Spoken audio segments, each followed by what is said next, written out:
What's going on, guys, and welcome back to another FPL transfer talk video on the channel. And in today's one, we are talking all things about game week 13, and I want to start off by talking about that man right there, Joao Pedro. He's back from injury and he is back scoring goals and back producing quality moments for Brighton, and in my opinion, he is a player that you should be strongly considering to buy for game week 13. Alright, and the first thing I want to start off by talking about, of course, is the fixtures for Brighton, because they have a really good fixture run, starting off with Southampton at home in game week 13. That's a great fixture for a player like Joao Pedro. And then after the Southampton game is Fulham away, but then Leicester away, Palace at home, West Ham away, and then Brentford at home. These defenses, Southampton, Leicester, Palace, West Ham and Brentford, are really poor, and they've put up some of the worst defensive data in the Premier League so far this season. I mean, when you look at the expected goals conceded table right here, as you guys can see, we've got Southampton at the top as the worst defensive team, and then we've got Leicester in at third, then we've got Brentford around there and Crystal Palace around there as well. So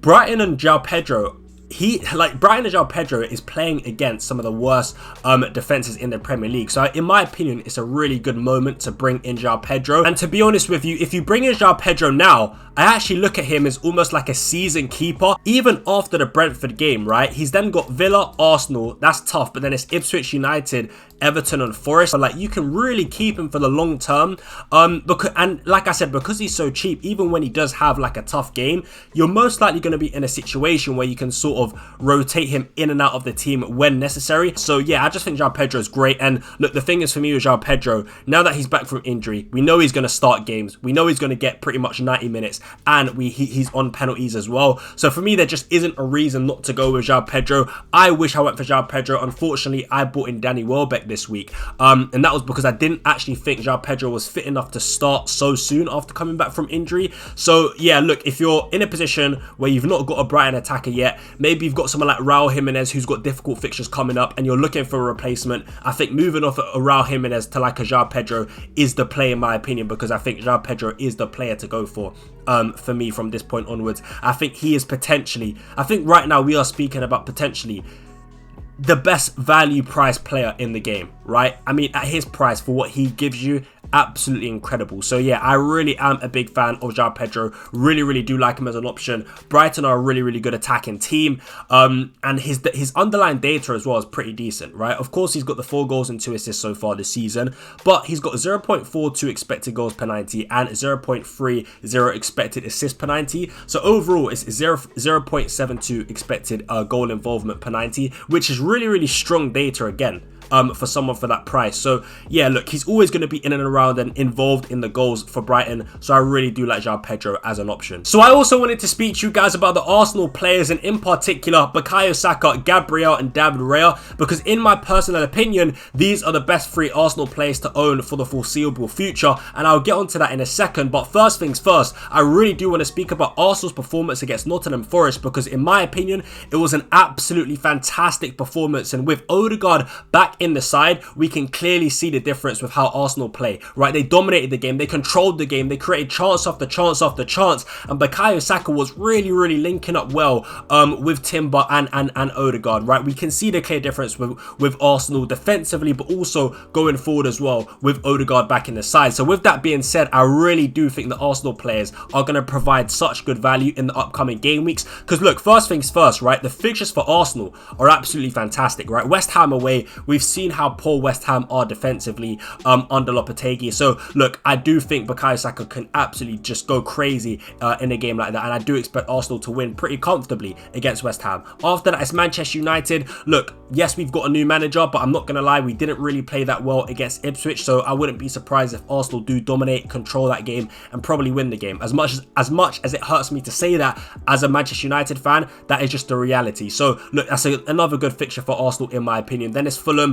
Everton, Palace, Ipswich, Brentford, Brighton. Guys, look, I could go on and on, but you guys can see that the fixture run for Arsenal is really good. So look, in my opinion, I would definitely be going for these 3 Arsenal players. Now look, in my opinion, what I want to talk about as well is, first things first, Havertz got benched, right, against Nottingham Forest. So in my opinion, I would just completely avoid the double Arsenal attack. I would avoid the combination, the double up of Saka and Havertz, right? I'd just be going for Saka as the only Arsenal attacker, right? Because Havertz clearly cannot be trusted, in my opinion, with the fixture congestion coming up, right? Arsenal have so many games that have to be played for them. Not only do they have a lot of Premier League games that need to be played, but also Carabao Cup games, Champions League games. Like, they're going to be playing on the weekend and the midweek constantly, all the way up until the new year, right? So they've got a really tight fixture schedule. So with that being said, I just think going for Havertz is a massive risk, because there will be times where he probably does get benched, right? So with that being said,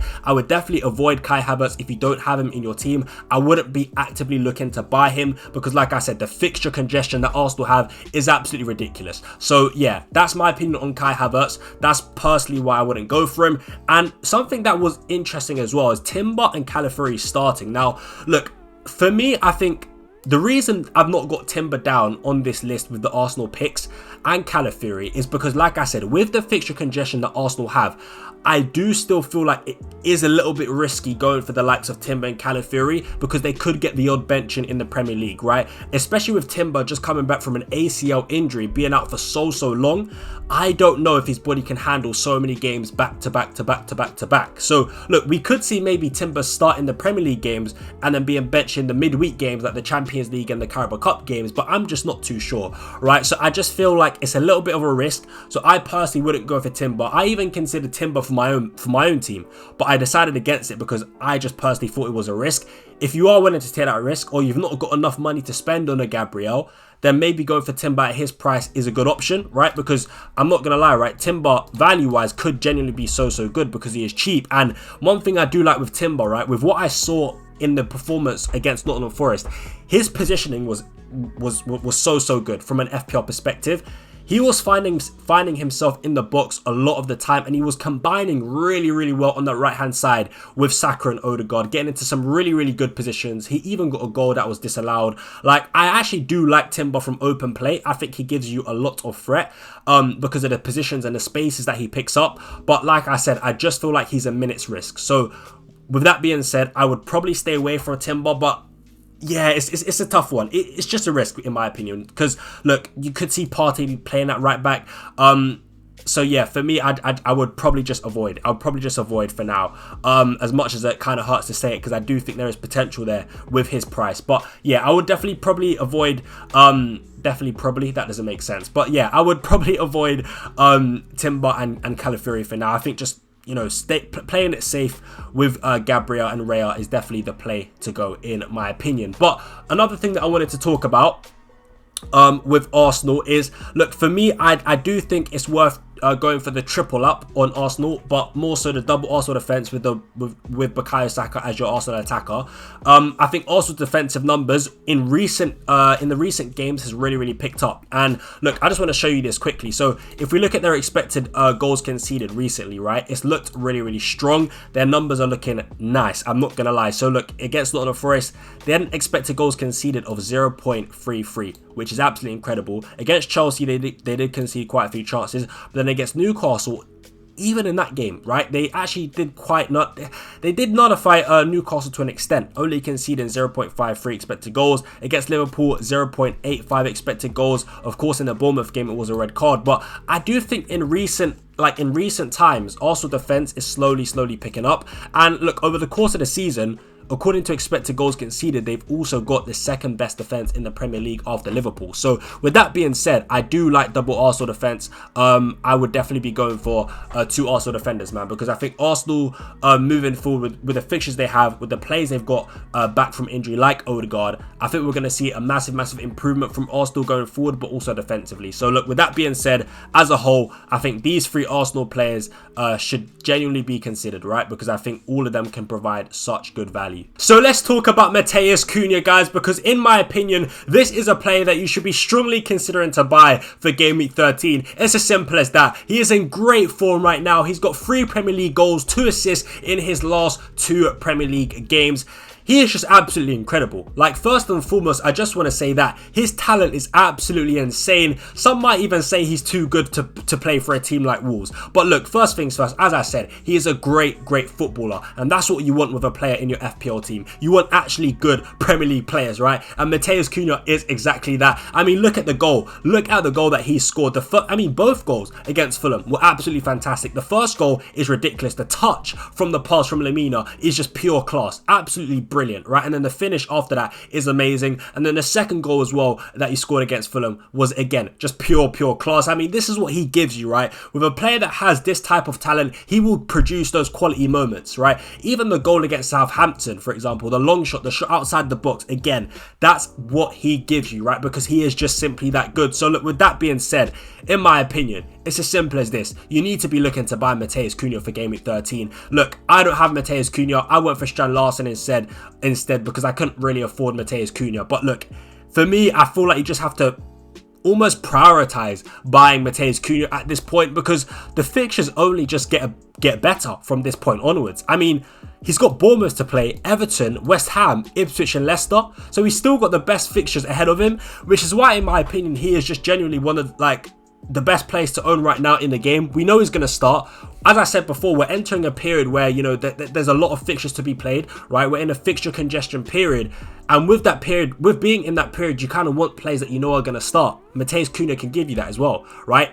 We know that he's going to start games. We know he's going to get 90 minutes. And depending on who's on the pitch, he does take penalties as well. So, look, for me, there just isn't a reason in the world why you shouldn't really be looking to buy Matheus Cunha, right? So, look, for me, I just think he's a great player. A really good player. The underlying data is so good as well. 0.29 expected goals per 90 and 0.21 expected assists per 90. Not bad at all. But again, for me, when you look at the quality aspect of this player, he can just produce quality moments. So yeah, for me, I really do like Matheus Cunha. I would be looking to buy him for Game Week 13. Alright guys, so I also wanted to speak to you guys about the Chelsea players, and in particular Cole Palmer and Nicholas Jackson. And first things first, I do want to speak about Cole Palmer. Now look, of course we all know that Cole Palmer did blank in the last game against Leicester. Unfortunately, I actually had him as captain, and that hurt me a lot, right? That did hurt me a lot, I'm not gonna lie. But with that being said, I quickly want to speak about, look, I still think Cole Palmer is a good player to buy, of course, 100%.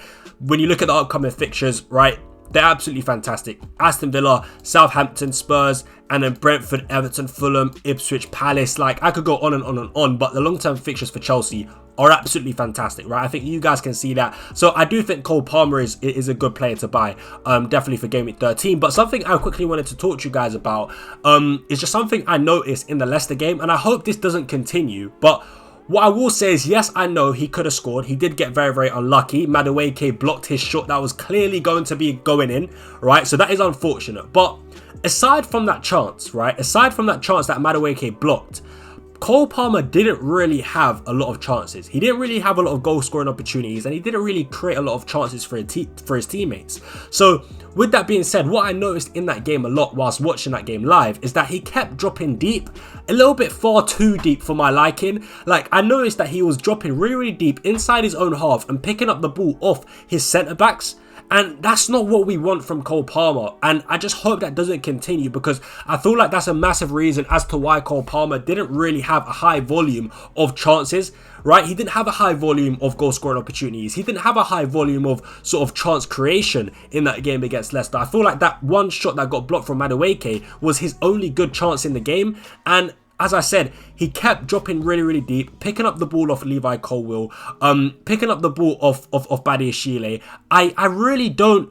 I just hope this doesn't continue. That's all I really have to say. I just hope this doesn't continue, because it would be a concern if it's something we see like on a regular occurrence. But it's definitely something to keep an eye on. But with that being said, overall, I still do recommend buying Cole Palmer. I still do think he's a good FPL asset to own. Now, on Nicholas Jackson, I think he's another good pick for Chelsea, in my opinion. He got 1 goal, 1 assist in the last game against Leicester. And look, with the good fixtures that Chelsea have, Jackson will continue to be involved in the goals and assists, in my opinion. And look, one of the doubts I originally had about Jackson was sort of, I looked at him as almost like a rotation risk, right? As I said, we're entering a period where there's going to be a lot of fixtures played, and I just thought with the massive amounts of squad depth that Chelsea have, Jackson could see maybe the odd benching or two, right? But now, the more and more I watch Chelsea play, the more and more I see how important Jackson is to that Chelsea team and that Chelsea system.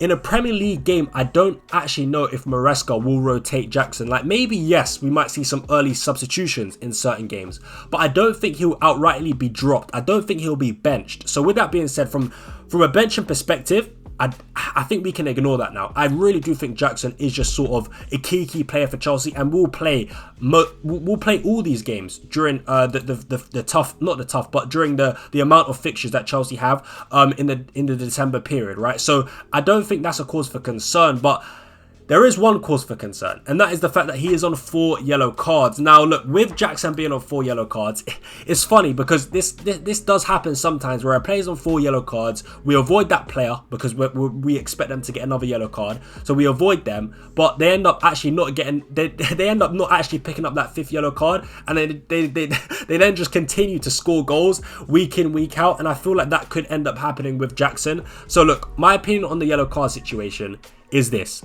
I would still buy Nicholas Jackson because I do think, you know, for his price, he's a very good value pick, right? So I would buy Jackson, but I will say this. I would say it's probably best to make sure you've got a good 5th midfielder or a good defensive option on the bench that could come in just in case Jackson does pick up a yellow card and then misses the next Premier League game. That's all I would really say. So if you've got like a cheap midfielder pick, for example, a 5th midfielder like a Anton Semenyo, like a Smith Rowe, like a Morgan Rogers, for example. If you've got a player of that ilk that could then come in if Jackson does get suspended for 1 game, then by all means just go for Jackson because I think he's a good pick. But if you don't, and you're on like a tight budget, you've got very cheap £4 million defenders on the bench, from a poor defensive team, you've got maybe Dibbling as your 5th midfielder, then it is probably best to avoid Nicholas Jackson and go elsewhere, maybe to someone like an Alexander Isak, for example.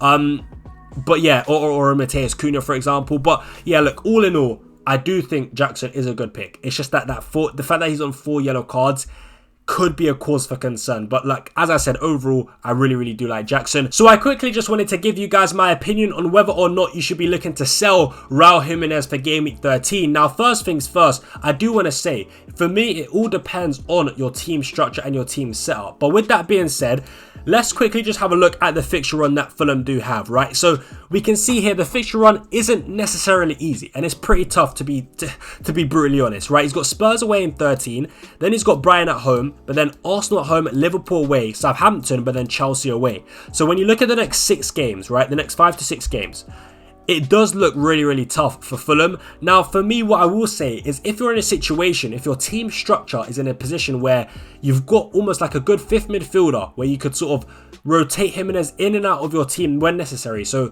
if you're in a position where you could bench Jimenez for the Spurs game, start him for Brighton, then bench him for Arsenal, bench him for Liverpool and start him for Southampton. If you're in a position where you can do that with your team, maybe you've got like a Morgan Rogers in midfield, maybe you've got like an Anton Semenyo as your 5th midfielder. If you're in that position, then I think keeping Raul Jimenez isn't a bad idea at all. But if you're in a position where you don't have that squad depth and you cannot rotate Jimenez in and out of your team, and you would have to play him through all of these tough fixtures, then I would sell him. I would sell him, especially when you've got someone like Joao Pedro there, who is 0.1 million cheaper than Raul Jimenez, especially when you've got players like Mateus Cunha, even Strand Larsen, for example. I know ideally you'd want to get Mateus Cunha, but if you don't have the funds to go to Mateus Cunha, I think even go for Strand Larsen, who's 5.6 million, with the fixtures that Wolves have, is even a better option than Raul Jimenez if you're in a position where you can't rotate him in and out of your team. So that's my personal opinion on Raul Jimenez. I also do want to point out as well, with the fixture congestion that we do have, guys, I wouldn't be surprised. I mean, look at this. Fulham are playing on Sunday, Thursday and Sunday again. So I wouldn't be expecting 90-minute games from Raul Jimenez. I think we'd be looking at early substitutions and potentially, I'm not sure, but potentially a benching in the odd game. Possibly. To be fair, I don't know if I could see it because Rodrigo Jimenez hasn't performed this season when he did start games. So maybe Raul Jimenez doesn't get benched, but definitely for sure, I think we see a continuation of reduced minutes and early substitutions like we've seen in the last 3 games, right? 72 minutes, 74 minutes and 70 minutes. I think we see a continuation of that for the foreseeable future. So look, overall, there definitely is a strong case and a strong argument to sell Raul Jimenez, but for me it all does just boil down to your team structure and your team setup. But let me know down below in the comments Will you be looking to sell Raul, Jimenez? I'd be interested to know. Alright guys, so before I do end off the video, I just quickly wanted to go through some of my Game Week 12 notes that I've jotted down with you guys. And first things first, Semenyo picked up his 5th yellow card, so he will miss Game Week 13. He will miss the game against Wolves away from home. So with that being said, I guess that begs the question, you know, if you do have Semenyo, should you sell him? Ideally, I'd probably say no. I don't think it's worth selling Semenyo if you've got him, even though he does miss the next game. Of course, if you're in a position where you don't have good a good bench or good squad depth, then you probably have to sell him, right? Because you want to play with a good starting 11. But if you're in a situation where you could just put him on the bench and start someone else, then I would probably just do that, because I do think he's still got some good fixtures coming up, like Ipswich away, West Ham at home, Palace at home, Fulham, then Everton. Like, I still think the fixtures are pretty good for Bournemouth. And you know, Anton Semenyo he's the Bournemouth talisman, right? He's the star player for Bournemouth, and he will give you the guaranteed starts as well, which is why I do like Semenyo. So look, overall, I think if you're in a position where you could just simply bench him for the game that he misses against Wolves, then yeah, I would just keep him. Preferably, I wouldn't sell him. That is my personal opinion on Semenyo. Also, Erling Haaland, he blanked again as Man City get absolutely smashed 4-0 by Spurs at home. Yeah, for me, if you got Haaland, I'd be looking to sell. Straight up, I don't think he's worth the money. That is my personal opinion. I spoke about Erling Haaland a bit in my last video, in my Game Week 12 reaction. So if you want to know my thoughts on that, yeah, you can go check that out. But yeah, for me, Erling Haaland is done. He's not worth the money. I'll be looking to sell. Manchester United, a pretty poor performance against Ipswich, but for me, the key takeaways from that is that Amad Diallo played as a wing-back, as well as Diogo Dalot. Mazraoui found himself at right centre-back, and Rashford played as the number 9. So, look, if performances do sort of pick up under Amorim and we start playing well, Rashford could be a potential buy, because I think for his price, what we know he can offer, if he's playing in the number 9 role, he could be a good pick in my opinion. But as I said, it's only if Manchester United do show signs of being a good attacking team. But look, overall, I think with Manchester United, the fixture run isn't that great, right? It's quite on and off with our fixtures. So I would probably be looking to avoid Man United players if you don't have them in your team at this point. I'd probably be looking to avoid them because I just think, you know, the next game is Everton, then it's Arsenal, Forest, then Man City. And then after that, it's Bournemouth, Wolves, Newcastle. It's decent. It's not bad. It's not great. It's just average fixtures. But I think, look, we're still an unknown quantity, right? We are still an unknown quantity. So with that being said, I feel like it's best to just wait and see with Manchester United. I wouldn't be looking to buy their players at this moment in time. And then we also have Digne being benched. So I would just avoid Digne. I think Aston Villa do have a pretty decent fixture run. They play against some really good teams, poor teams, sorry, like Southampton, like Brentford. But look, for me, Digne can't be trusted. As I said, we're entering a period now where there's going to be a lot of fixtures, and because of that, certain players will be rotated, and I think Digne is just one of those players. I think Ian Maatson will be getting some game time in the Premier League. So look, if you don't have Digne, I would just stay far away. I wouldn't be looking to buy Digne for your FPL team. That is my personal opinion. But with that being said, guys, that is going to be it for the FPL Game Week 13 Transfer Talks video. I really do hope you enjoyed. If you did, make sure to smash a big thumbs up on the video. Subscribe to the channel if you haven't already. Yeah, the support on the channel has been great. I appreciate all the interactions, all the comments, the likes, everything that you guys do contribute to the channel. It does mean a lot, so I appreciate it. But yeah, I will post in a couple of days. Yeah, I'll show you guys my team selection video. So until then, I'm out. Peace.